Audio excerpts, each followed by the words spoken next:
What is SAS and when do we use it? SAS, represents side, angle, and then side. So the first one we learned was SSS, which is side, side, side. Now we're going to talk about angles, side, angle, side. And this is for task 6.9. Make sure this title goes at the top of your paper along with the description of the task. Okay, here's a reminder of what your notes should be set up for. And this is going to be video title 2 for your notes. Okay, let's discuss our next postulate, which is side, angle, side. Oops, I did not want to do that. There we go. Side, angle, side. So let's talk about the parts that are congruent to each other from each triangle. We have that side I is congruent. Sorry about that. Is congruent to side MK. Or excuse me, KM. I want to make sure I have corresponding parts to KM. So notice if I'm going from I to J, I have to go from K to M to the included angle. Then I can see that we just talked about a side, so that's our S. Now let's talk about our A, and then I'll just go ahead and write S because I know we're going to talk about it. For angles, we have angle J is congruent to angle M. Another way to write that, I'll put it in parentheses, would be angle IJK is congruent to angle KLM.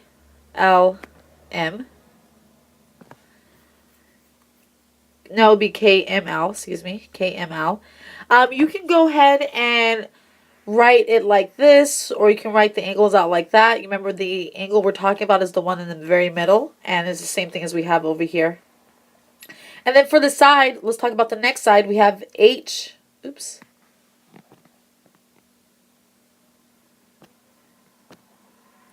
HJ is congruent to LM. There we go. So since we have a side congruent to a side, congruent to a side, angle congruent to an angle, and a side congruent to a side, we don't need to prove anything else to know that triangle IJK is going to be congruent to triangle KML.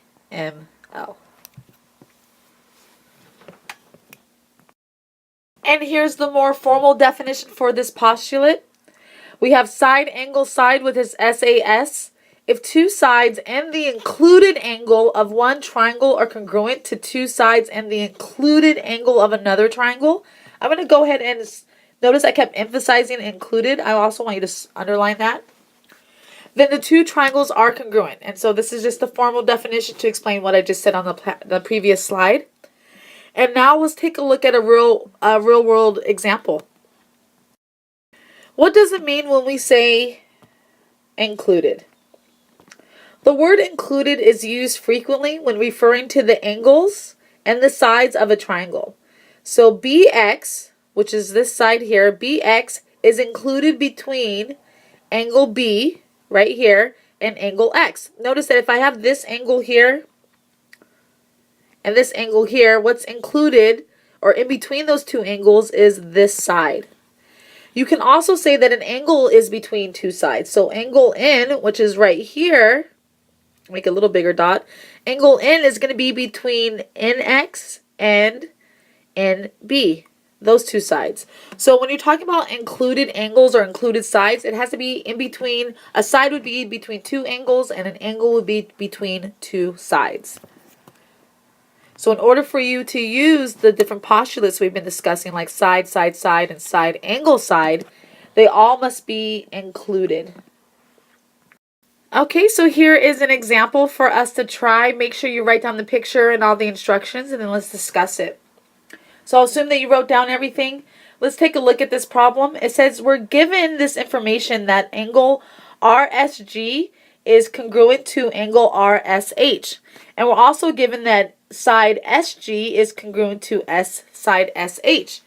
From the given information, can we prove that these two triangles are congruent to each other? And if so, we need to explain by giving one of the postulates that we can use. Well, let's first mark up our picture. I really love doing that in geometry because it helps me to understand what information is given and what I need to deduct from the reasoning. So we're given that RSG, so RSG. So what angle are we really talking about? That's so ugly. There we go. What angle are we talking about here? Well, we're talking about this angle right here. So we're saying that this angle is congruent to RSH. So this angle right here. So these two angles are congruent to each other. Remember I told you that we're really just looking at the middle letter? And then we're also told that SG, so SG, which is this side, is congruent to SH. So now that I've marked my picture, I can see what information is given. And I can think of what congruent statement would work. Would it be side, I hate that. Would it be side, side, side, or side, angle, side? Well, let's see. We can notice that by the reflexive property, that RH is also going to be congruent to RS is also going to be congruent to RS. So let's take a look what we have here. We have a side, an angle, and a side congruent to the other triangle for a side, an angle, and on the same side that they share.